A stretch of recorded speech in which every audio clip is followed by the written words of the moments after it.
Hi friends, ಎಲ್ಲರಿಗೂ ನಮಸ್ಕಾರ. ಇವತ್ತಿನ ರೆಸಿಪಿ ಬಂದುಬಿಟ್ಟು ತುಪ್ರೆಕಾಯಿ ಪಲ್ಯ ಹೇಗೆ ಮಾಡೋದಂತ ತೋರಿಸ್ಕೊಡ್ತೀನಿ ನಿಮಗೆ.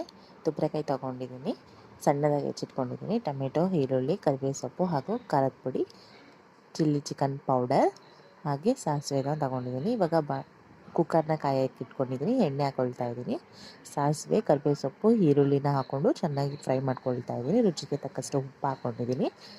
ತುಪ್ರೆಕಾಯಿನ ಸಣ್ಣದಾಗಿ ಹೆಚ್ಚಿಟ್ಕೊಂಡಿದ್ದಲ್ಲ ಅದನ್ನು ಹಾಕ್ಕೊಂಡು ಎಣ್ಣೆಗೆ ಫ್ರೈ ಮಾಡ್ಕೊಳ್ತಾ ಇದ್ದೀನಿ. ಇವಾಗ ಟೊಮೆಟೊನು, ಧನಿಯಾ ಪುಡಿ ಹಾಗೂ ಖಾರದ ಪುಡಿ, ಚಿಕನ್ ಪೌಡರ್ ಹಾಕ್ಕೊಂಡು ಚೆನ್ನಾಗಿ ಮಿಕ್ಸ್ ಮಾಡ್ಕೊಳ್ತಾ ಇದ್ದೀನಿ. ಮಸಾಲೆಗೆ ನಾನು ಕೊಬ್ಬರಿ, ಲವಂಗ, ಚಕ್ಕೆ, ಶುಂಠಿ, ಬೆಳ್ಳುಳ್ಳಿ ಹಾಕ್ಕೊಂಡು ಇವಾಗ ಸಣ್ಣದಾಗಿ ರುಬ್ಬಿಟ್ಕೊಂಡಿದ್ದೀನಿ. ನೋಡಿ ಫ್ರೆಂಡ್ಸ್, ಈಗ ಆಗಲೇ ಚೆನ್ನಾಗಿ ಎಣ್ಣೆ ಬಿಟ್ಕೊಂಡಿದ್ದೆ. ಮಸಾಲೆ ಹಾಕ್ಕೊಂಡು ಬೇಯಿಸ್ಕೊಳ್ತಾ ಇದ್ದೀನಿ. ನಿಮಗೆ ಆಪ್ಷನಲ್ ಇರುತ್ತೆ, ಶೇಂಗಾ ಪುಡಿನ ಹಾಕ್ಕೋಬೋದು. ಇದು ನಿಮಗೆ ಎಷ್ಟು ಬೇಕಷ್ಟು